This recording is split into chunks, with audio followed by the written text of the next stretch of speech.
one more thing that you have to really focus on and consider before moving out to Denver in 2026. And that is going to be this really, really exciting time that we have upon us, which is going to be this Denver market kind of a rebalancing. And what's happening right now is, there's been several years of very low inventory of real estate being bought and sold. In fact, the past 3 years have been significantly below the average volume per year, and there's a lot of pent-up demand where I'm really optimistic that in 2026, we're gonna see a lot more volume of transactions, which is great for somebody like myself as a realtor.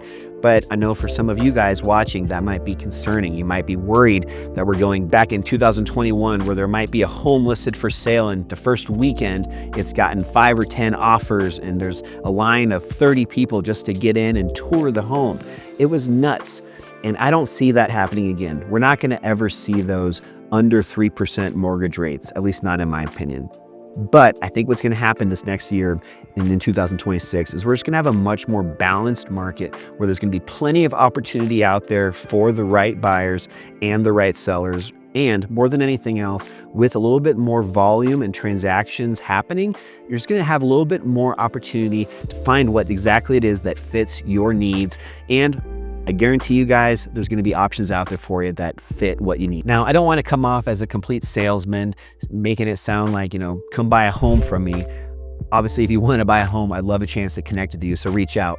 But really what I'm trying to get across here is that I do see, as a professional in the Denver market, there are some things that are changing, and I think there's going to be a lot of relief for both buyers and sellers, where we're just going to come back to a more normal market condition where it's easier for people to afford buying homes, easier to qualify for their loans, and for sellers able to put a home on the market and not have it be crazy busy where there's 30 people putting offers in immediately, but it's this balance where we actually have interest and legitimate, serious interest from buyers. It's just going to be so much better from start to finish, no matter what side of the fence you're on. So, with a lot of what I just said, that all comes back down to affordability. And that also is a reason why the U-Haul moving index, this past couple years have been pretty dismal.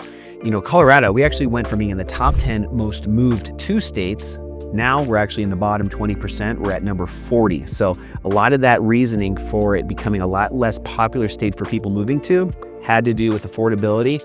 I think some of the stuff we've been talking about in this video today, if that eases up a bit, that's going to make it a lot more, maybe not affordable, I don't want to use that word, but a lot more achievable for buyers to still qualify and make this a reality. So I think a lot of that's going to happen this next year in 2026, and I'm excited to see exactly how it all plays out.